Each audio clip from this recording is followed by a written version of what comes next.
Talk to me about your thoughts on the heavyweight division right now. Since I you're think I think I'm really lucky right now to be in the heavyweight division because we were just talking about Mike Tyson, Lennox Lewis, Evander Holyfield. How many years ago was that? 20 years, right? been a while. So you have a 10 to 15-year gap where nobody was talking about the heavyweight division. You know, a lot of that was because of Klitschko and the fact that there was no great North Americans or South American heavyweights. But now you have Luis Ortiz from Cuba. You have guys in Europe. You have guys in North America. The competition now is so much more exciting. There's so much more exciting heavyweights than there were in the past 15 years. And I think it's just going up and up. You have lots of young heavyweights too. If you look at the heavyweight division, heavyweights, they mature a lot later into their 30s. But you have guys like Daniel Dubois, who's 21, 22 years old. Joshua and Fury just are both 30 years old. They're not old men. They have years and years and years of great fights ahead of them. So for me, it's very exciting, and I'm very fortunate to be a part of that. I'm glad that you brought up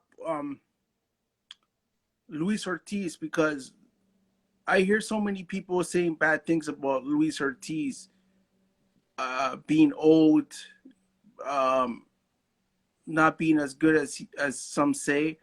But Yeah, I tend to argue with everyone about that because I think he's a very good heavyweight. I agree with you.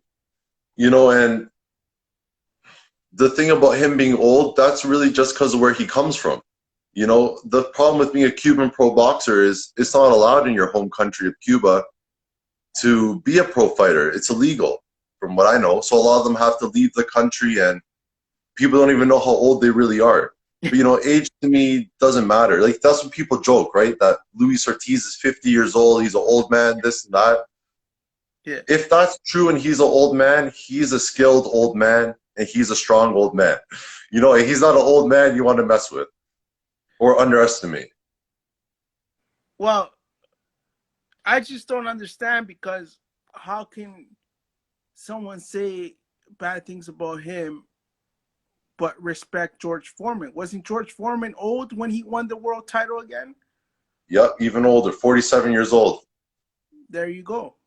But if you look back at that time too, everyone ridiculed him. They made fun of his comeback. He's a fat old man. He can't win a title. And look what he did. So you can't listen to people. And even Luis Ortiz, he lost twice, but he lost to the heavyweight champion of the world, one of the strongest punches of boxing in all time. You can hold your head up to that. He doesn't have to hang his head low, and he can still hang in there with a lot of the top heavyweights. I agree. I agree. I agree. Yeah, he's going to be in more exciting fights in the future. He's not done. I hope not. I hope not. Yeah, well, he's with PBC, and they have a big roster of heavyweights for him. I think the best thing for Luis Ortiz is to fight Andy Reese. Yeah, yeah, they both could, but I don't think Andrew Ruiz wanted that. He didn't want the old man. Nobody wants the old man. Yeah, well, the problem with that, I can kind of see why a little bit. Okay, if you beat him, everyone says you beat an old man. If you lose to him, it's even worse. It's kind of like a lose-lose situation. Yeah, I think that's a lot of the problem. it makes sense though, but at the same time, it's like if these heavyweights, like if some of these heavyweights, I don't want to mention names, but there's some that make fun of Luis Ortiz. It's like Wilder said. Um, I'm the only guy that I'm the only guy in the top of the heavyweight division that fought Luis Ortiz. But all these guys are making fun of me, saying I beat an old man. But if it was that easy, why aren't they fighting him? Yeah, I read that too, and I agree. I agree with him when he said that. It's true. Yeah. Yeah. Yeah, But like we said, people, it's hard to please everyone. it is. But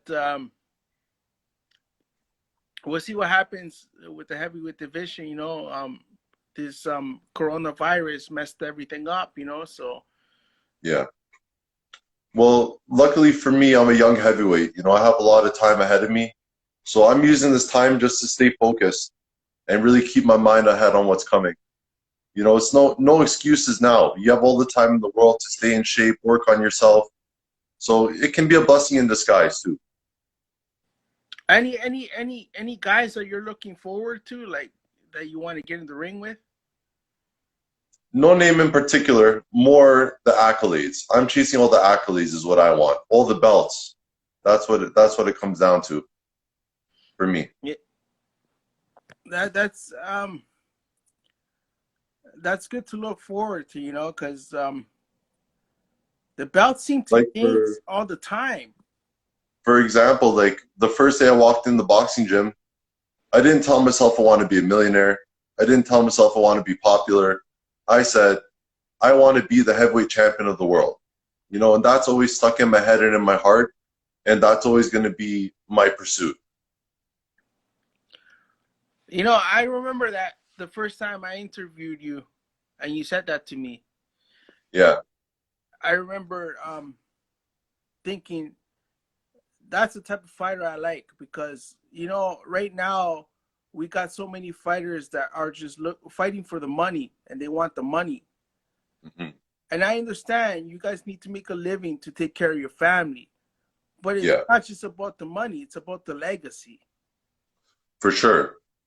Well, a lot of thing too about when you fight for a title, that's not when the money comes. You're fighting for the opportunity. Once you're a champion, once you defend your title, then money comes in. That's all gravy. Good things come along with being a champion. Of course you want money. That stuff's gonna come. But if you're not a champion, it probably won't. So it goes hand in hand together. And some say that the one to blame for all this is Floyd Mayweather, because he made so much money that so many fighters want to make that kind of money. Do you think that's true? Uh, yes and no. Yes, because you see someone in the same sport as you that he has the same opportunity everybody else has.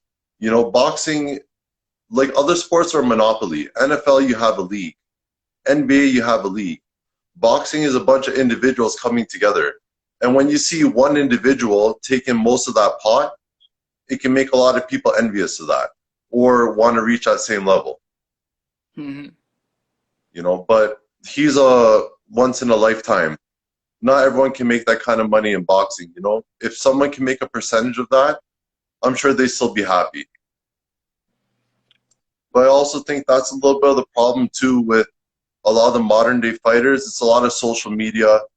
It's a lot of how am I perceived in the public? How much money do I have on my wrist? What kind of car do I have? They really forget about the reason why they came into boxing. Yeah, I think you're right. I think that there's some fighters that want attention. They seek attention. Um, but I think there's more to that. I think that in order to be a great fighter, you must be willing to fight everyone and think the way you think. Um, to become a world champion and to be respected by everyone, not just want to, get on the social media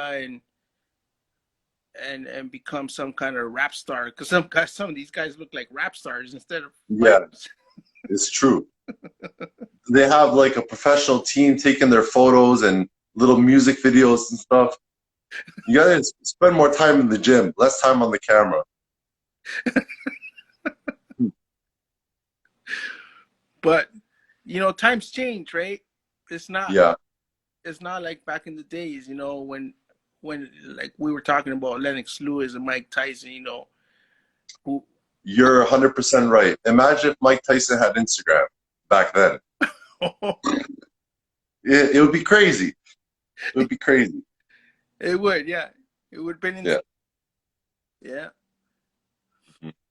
But hey, before I let you go, I want to thank you as always. But I also want to ask you one thing before this whole coronavirus thing. Uh, there was talks about Lomachenko and Teofimo Lopez. Mm-hmm. Your thoughts on that fight? It's up in the air, really, for me. I mean, from a boxer's point of view, there's only one way to look at that fight. I mean, clearly Lomachenko is a better boxer and technician. There's nobody like him. He has a style of his own that's not duplicated, and it seems like nobody can crack his puzzle. But I think the only person that can give him trouble is someone like a Lopez, somebody young, somebody explosive, somebody with a lot of power. So that's what I think makes the fight so interesting. Because also, Lomachenko had 400 amateur fights, something like that. And now for his weight class, he's getting a little bit up there in age. He's not so young and fresh. It can take a little bit of miles off you. You can be a step behind. So I think it's an interesting fight. So in other words, you give it a 50-50? I give it 50-50.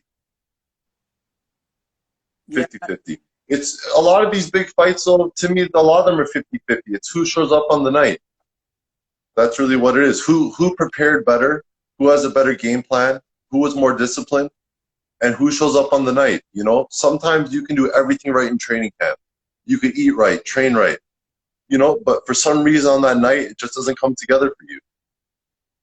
Why is that, though? Why? I don't understand why this happens. You have that in almost all sports. For example, something like bodybuilding, like Mr. Olympia. Those guys, they can have months and months of preparation. Everything goes perfect. They look fine. The day before, they can mess one thing up, and their whole stage is messed up. Their whole performance is messed up. It's hard. It's hard on the lights. When those lights are on, you can't say, give me a sec, give me 10 minutes. No, it's go time. And, whatever comes out of you is going to come out. Do you believe that? I've heard some people say in boxing, some fighters have claimed that because of their losses, because they've been set up where, for example, they've had to travel to another country to fight, and somehow the food has been poisoned. Painted. Yeah. I heard lots of stories like that. Or, especially I find that happens most with the lighter weight classes because they're cutting weight and stuff. Imagine you're already, like a lot of friends from the gym, sometimes they fight, they go to the gym, they go home, they don't even eat. They go to sleep, wake up, have a little breakfast, and work out again. Imagine you have to cut all this weight. You're in a country where you don't know anyone, you don't know any restaurants, you have no one to trust except the food that's given to you.